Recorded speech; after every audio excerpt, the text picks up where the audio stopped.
நம்ம என்ன பார்க்க போறோம், இது தேர்ட் டைப்பு. இது வந்து ஒரு சொம்புல இல்லை ஏதோ ஒரு பாத்திரத்தில் சின்னதாக கொஞ்சம் தண்ணி நிரப்பி வச்சுக்கோங்க. ஏன்னா அப்போ தான் வந்துட்டு நகராமல் இருக்கும்.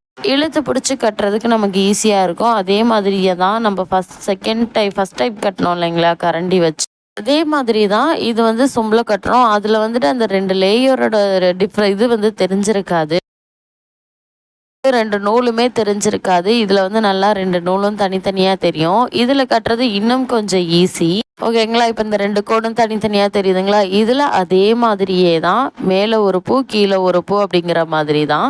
இதில் என்ன பண்ண போகிறோன்னா, அந்த சைடு ஒரு பூ இந்த சைடு ஒரு பூ வைக்க போகிறோம். இந்த 2 நூலுக்கும் நடுவில் இங்கே பாருங்கள், அந்த சைடு ஒரு பூ ரைட் சைடு ஒரு பூ லெஃப்ட் சைடு ஒரு பூ வச்சுட்டு என்ன பண்ணணும் அப்படின்னா, அதே மாதிரி தான் நாட் போட போகிறோம். இங்கே பாருங்கள், அடியிலேருந்து எடுத்தாச்சு. இல்லை நீங்கள் மேலேருந்து கூட எடுத்துக்கலாம், அது உங்கள் இஷ்டம் தான். ஆனால் நாட் வந்து வந்துடணும். எப்படி போட்டாலுமே இதில் நாட் வந்துடும். ஏன்னா எப்போதுமே இதில் வந்துட்டு 2 சைடுமே நூல் வந்து இருக்குது. அதனால தான் இதில் வந்து ஃபஸ்ட்டு ஒரு நாட் போட்டாச்சு. இதுலேயும் ஃபஸ்ட்டு இதுக்கு 2 நாட் போட்டு எடுத்துக்கோங்க.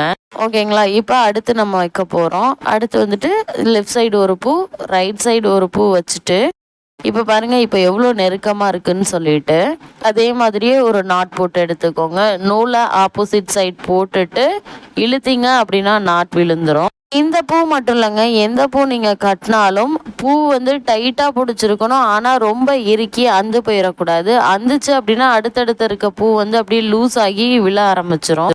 ஓகேங்களா. இவ்வளவுதாங்க. இது ரொம்ப ஈஸி. குழந்தைங்க இதை ஈஸியாக கற்றுக்குவாங்க. நீங்கள் சொம்பு தான் கொடுக்கணும் அப்படிங்கிறதில்ல. எந்த ஒரு பாத்திரத்தை நீங்கள் தண்ணி நிரப்பி வச்சு கொடுத்தாலும் அவங்க வந்து அந்த தண்ணியை கீழே ஊற்றாமல் செஞ்சாங்கன்னா ஓகே. இல்லைன்னா கொண்டி இருக்கும் இல்லைங்களா, கதவுல சைட் லாக் போடுற அந்த கொண்டியில் வந்துட்டு நூலை மாட்டி கொடுத்து அவங்கள உட்கார வச்சு நீங்கள் இது மாதிரி செய்ய சொன்னாலும் ஓகே தான். நம்ம வந்து அவங்களுக்கு எப்படி சொல்லி கொடுக்குறோமோ அப்படிதான். கான்செப்டுங்கிறது இதுதாங்க. 2 நூலுக்கு நடுவில் மேலே ஒரு பூ கீழே ஒரு பூ வச்சு நாட் போட போகிறோம். இல்லைன்னா கட்டில் கால் இருக்குங்க இல்லையா, அதில் கூட செய்யலாம். இல்லைன்னா 5th டைப்பில் ஒன்று சொல்லியிருப்பேன் பாருங்கள், நம்ம காலை வச்சு நம்ம இது மாதிரி கட்டலாம்.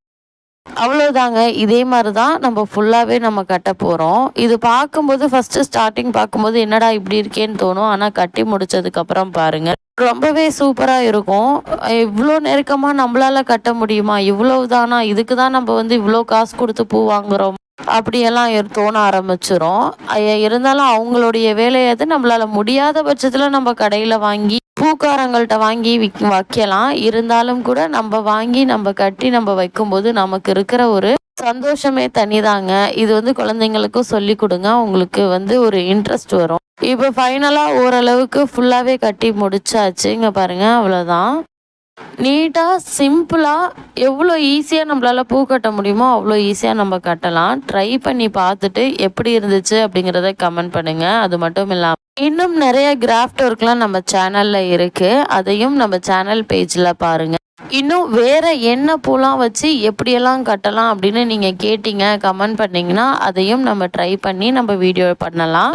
இப்போ ஓரளவுக்கு ஃபுல்லாகவே இந்த நாட் வந்து போட்டு முடிச்சாச்சு. இப்போ என்னால் பிடிக்க முடியல. இங்கே பாருங்கள் எவ்வளோ நெருக்கமாக வந்துருச்சுன்னு சொல்லிட்டு. இதோட அவ்வளோதாங்க. அடுத்து வந்து நீங்கள் வந்து லென்த்தாக நூல் விட்டுருந்தீங்கன்னா நீங்கள் எவ்வளோ நீளம் வேணாலும் கட்டிட்டு வரலாம். நான் வந்து லென்த் வந்து கம்மியாக தான் விட்டுருந்தேன். இதில் பூவோட லேயர் வந்துட்டு ஈவனாகவே இருக்கும். நம்ம கையில் கட்டும்போது கூட முன்ன பின்ன இருக்கும். ஆனால் இப்படி கட்டும்போது பூவோட ஷேப் வந்துட்டு ஈவனாக இருக்கும். பார்க்கவே ரொம்ப அழகாக இருக்கும். அதுவும் ஒரு சைடு இன்னொரு சைடு ரொட்டேட் ஆகி இருக்கும்போது பார்க்கும்போது அப்படியே நல்லா கோத்த மாதிரி பந்து மாதிரி இருக்கும். பூ இன்னும் மலர்ந்ததுக்கு அப்புறம் தான் அதோட டிஃப்ரென்ஸ் வந்து நல்லா தெரியும். இந்த பூ மட்டும் இல்லைங்க, எந்த பூவுமே மொட்டாக இருக்கும்போது ஒரு மாதிரி இருக்கும். மலர்ந்ததுக்கு அப்புறம் நல்லா உங்களுக்கு டிஃப்ரென்ஸ் தெரியும். அந்த மல்லிப்பூவும் முல்லைப்பூவும் அதில் வந்து தனியாக ஒரு அழகையே கொடுக்கும். மலர்ந்ததுக்கு அப்புறம் அது வந்து நம்ம வந்து கட்டி அதை அனுபவித்து பார்க்கும்போது தான் தெரியும். ட்ரை பண்ணி பார்த்து எப்படி இருந்துச்சு அப்படிங்கிறத கமெண்ட் பண்ணுங்கள். இன்னும் வேறு மாதிரி எப்படியெல்லாம் பூ வந்து கட்டலாம் அப்படிங்கிறதையும் கமெண்ட் பண்ணுங்கள். வேறு எதுலெல்லாம் பூ கட்டி பார்க்கலாம், எப்படி கட்டினா எப்படி வந்து நல்ல ஸ்டைலாக இருக்கும் அப்படிங்கிறதையும் சொன்னிங்கன்னா அது மாதிரி செய்யலாம்.